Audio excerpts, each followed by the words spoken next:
Hola, estimados estudiantes, un gusto volver a estar con ustedes. Para el día de hoy tengo yo la estructura de Lewis, ¿sí?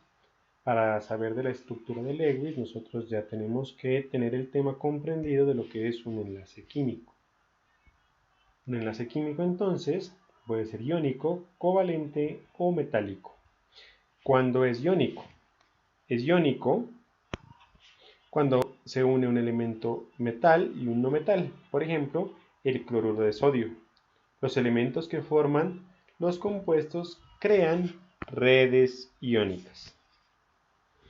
Covalente. ¿Cuándo es covalente? Cuando se une un elemento no metálico y otro no metálico. Ejemplo. Miren, el oxígeno diatómico, el oxígeno gaseoso. Entonces nosotros decimos aquí que se comparten los electrones de los elementos que forman el compuesto. Si se dan cuenta, entre el oxígeno y otro oxígeno, pues la diferencia de electronegatividad es cero. Entre más baja sea la diferencia de electronegatividad, tendremos un enlace que comparte electrones, es decir, un enlace covalente. Y el enlace metálico es entre un metal y otro metal. Normalmente vemos una barra de cobre, una barra de aluminio, entonces tenemos muchos elementos de la misma especie y estos lo que hacen es ceder electrones y suben estos electrones a una nube electrostática que todos comparten. Por esa razón, ¿sí?, el calor se difunde muy bien en los metales, son muy buenos conductores. Bien, como nuestro tema es los pasos para realizar una estructura de Lewis, estructura correcta de Lewis, vamos a ver 5 pasos fundamentales. Recordemos que este señor dijo hace 100 años más o menos, ¿sí?, que teníamos que imaginar más o menos el átomo como si fuera un cubo.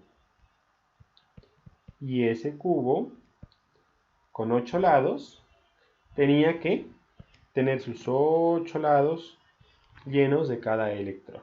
La regla del octeto.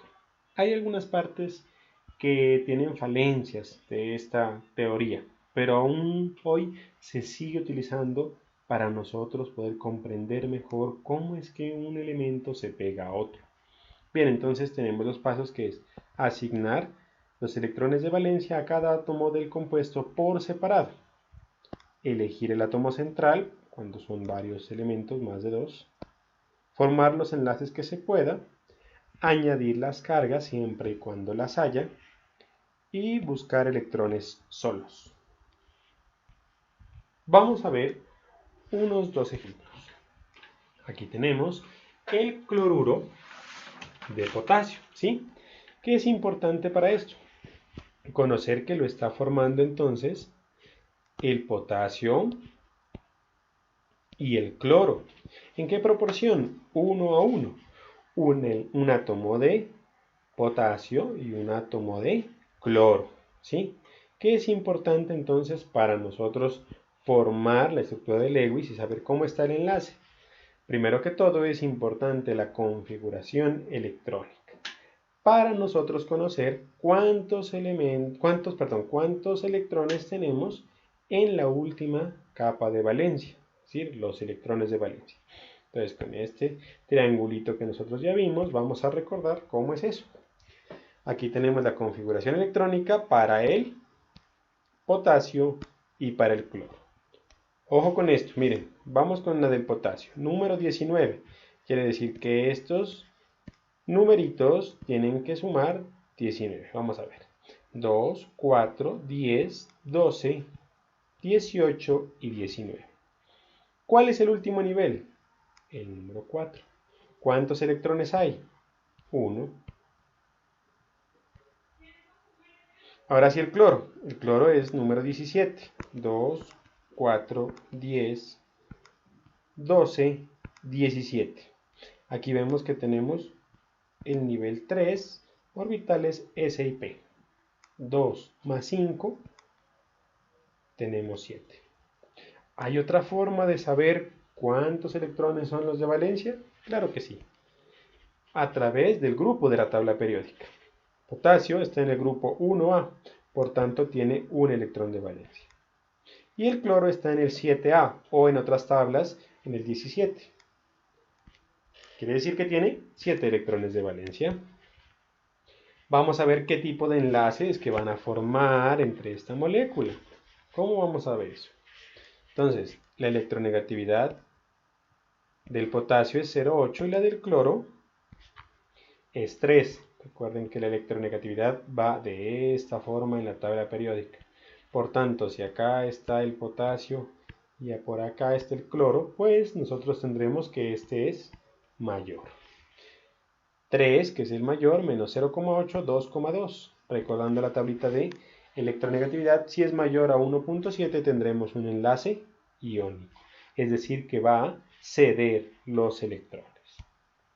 Bien, entonces recordemos un poco cómo son los pasos. Entonces, inicialmente dice los átomos individuales, asignar individualmente cómo van los electrones de valencia. Para el potasio va 1. Y para el cloro, ¿cuántos van? ¿Cuántos tenía? 7. Entonces dibujamos.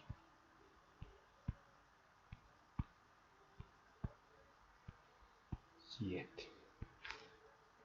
Listo. ¿Qué va a pasar entonces? Como es un enlace iónico, lo que va a pasar es que el potasio cede este electrón al cloro para que el cloro, adquiera la configuración del argón. Un gas noble. Recuerden, siempre quieren parecerse al gas noble inmediato. Y como el potasio va a perder un electrón, va a adquirir también la configuración del argón. Es decir, el cloro, queda con 8. Miren, 2, 4, 6 y ahora aquí 8. Visto este enlace, digamos de otra manera o de una manera simplificada, tenemos entonces que se lo simboliza de esta manera. Listo. Potasio se une al cloro para formar el cloruro de potasio. Eso es todo. Vamos ahora con el óxido de manganeso, dióxido de manganeso. Bueno, nosotros veremos más adelante este tipo, si vamos a empezar con óxidos, a ver cómo se forman. Pero por ahora es importante saber que este elemento manganeso tiene unas condiciones especiales. No solamente él, sino todos los elementos que están dentro de su grupo, o bueno, ¿qué se puede decir? Del grupo de la tabla periódica en el cual están los metales de transición. Vamos a ver. Entonces, vamos a decir, ¿cuál es lo primero que tenemos que saber? Pues, ¿cuáles son los electrones en el último nivel? Para el manganeso, dice que está en el 8. Sería como un gas noble si tuviera 8 electrones. Y el oxígeno está en el 6A o 16, quiere decir que tiene 6. Pues de aquí solamente entonces nos va a servir es esto. Porque aquí es donde empieza a patalear un poquito tanto la tabla periódica como la estructura de Lewis. El grupo, que es este al que yo me estoy refiriendo, miren esta partecita de verde más oscuro, es donde tiene excepciones, son metales de transición. Y ahí ya no me sirve saber qué grupo es el que tengo yo. Ya tengo que utilizar otras cosas. Una recomendación, su profesor les va a decir, utilicen el número de oxidación, otra propiedad periódica. No lo hemos visto a fondo aún porque necesito primero ver las funciones inorgánicas y después veremos más a fondo el número de oxidación y cómo se asignan esos números. Pero si ustedes van y son curiosos a la tabla periódica, verán que siempre el oxígeno trabaja con menos 2. Esto entonces se multiplica. Menos 2 por 2, menos 4. Y como es una molécula neutra, el manganeso tendrá que utilizar más 4. Vamos también a la tabla periódica y vemos si en sus números de oxidación hay la posibilidad de utilizar más 4. Efectivamente la hay y entonces queda más 4. Ahora sí, ¿qué es lo que tenemos que hacer? Pues este más 4 o 4 solito es el que nosotros vamos a asignar como electrones de valencia, valencia. Miren, más 4 menos 4 igual a 0. Molécula estable. Molécula que está estable y bien hecha. Entonces, vamos a ver cómo con ese 4, dándole neutrones de valencia, podemos crear lo que es la estructura del Lewis. Vamos a enterarnos cómo se va a formar esos enlaces. Electronegatividad del manganeso, 1.5, electronegatividad del oxígeno, 3.5, 3.5 menos 1.52, mayor a 1.7, entonces, iónico. Vamos a ver qué pasa. Ahora sí tenemos átomo central, porque hay, recuerden, 2 veces el oxígeno por 1 vez el manganeso. Entonces, vamos a ver, ¿qué tenemos que hacer? Vamos con el oxígeno. El oxígeno entonces tiene 6 electrones. 2, 3, 4, 5 y 6. Acá lo mismo. 2, 4 y 6. El manganeso tiene 4. Mismo número de oxidación. ¿Qué dice que es enlace? Iónico. Entonces, el manganeso le va a dar acá 2 electrones a este para que quede con 8 y 2 electrones a este para que quede con 8. El manganeso va a adquirir con eso una configuración estable y el oxígeno, por supuesto, va a completar la regla del octeto, ¿sí? ¿Cómo quedaría simplificada? Aquí tenemos que se comparten dos, perdón, que se ceden 2 y acá que se ceden 2. ¿Sí? Manganeso es estable y el oxígeno es estable. ¿Por qué? Porque está contando con 8, miren, como miramos acá. Contémoslos para que ustedes les quede bien. 2, 4, 6, 8. 2, 4, 6, 8. Estas líneas que ustedes ven aquí ya no se las ponen. Simplemente se admite que es un elemento, o bueno, un compuesto estable. Muchas gracias por la atención, espero les sirva y espero también vernos muy pronto. Gracias.